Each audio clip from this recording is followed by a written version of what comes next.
to the Millcreek shop. Today we're going to show you how to replace an apron chain.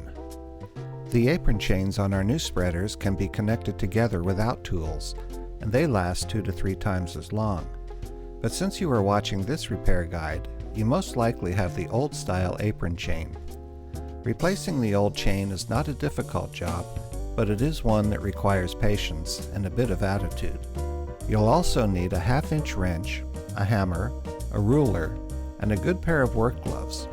Okay, let's get started.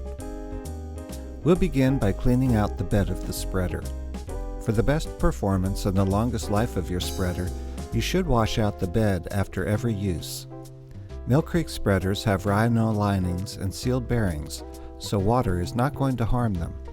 But allowing manure to remain in the spreader causes the metal parts to corrode and weaken, leading to mechanical failure of the machine.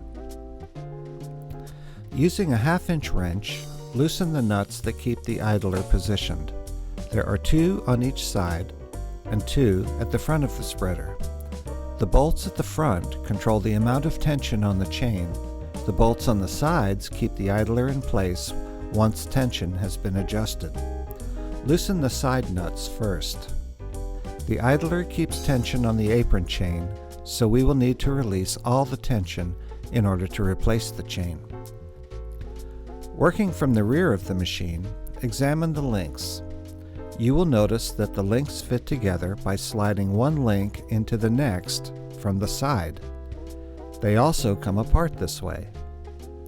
The first link that is not engaged on the underside of the sprocket is the one you will be disconnecting. Pull this link toward you until the side of the link lines up with the open slot of the link still on the sprocket. Now tap on the side of the chain with a hammer until the link comes free. Repeat this on the other side of the machine so that both chains are disconnected. The links can sometimes be difficult to separate.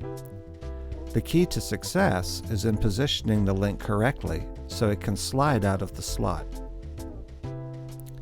You take the chain off the machine by pulling it toward the rear of the spreader. It might be necessary to reposition the front idlers so that the chain does not bind as it comes around them.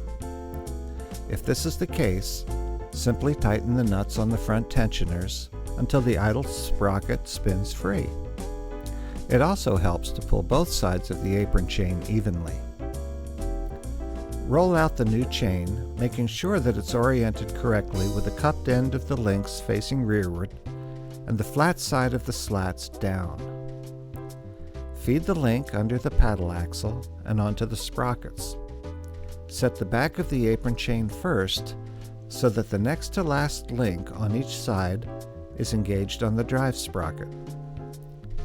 Feed the chain through the front of the bed and around the idler sprockets, making sure the sprockets can spin freely. You may need to tighten the tension bolts a bit to do this. Keep the slats even as you feed the chain under the bottom of the spreader toward the rear. Feed the chain across the top of the apron guide on each side and position the ends of the chain under the drive sprockets, pulling on the chain to take up any slack. If you have tightened the idler tension bolts, go back to the front and loosen them again. You will need as much slack as you can get. Taking the end of the chain that is lying on the ground, line up the last link with the slot of the link on the drive sprocket and tap the link into place, reconnecting the chain. Repeat this on the other side. The links usually go together a lot easier than they come apart. Back at the front, tighten the idlers to put tension on the chain. Now go to the middle of the bed and pull up on the chain. Check the distance from the bed to the chain on each side. The correct distance is 3 inches. Adjust the idler tension to achieve this. When both sides are correct, tighten the side bolts to keep the idlers in place. And that's all there is to it. Congratulations on a job well done.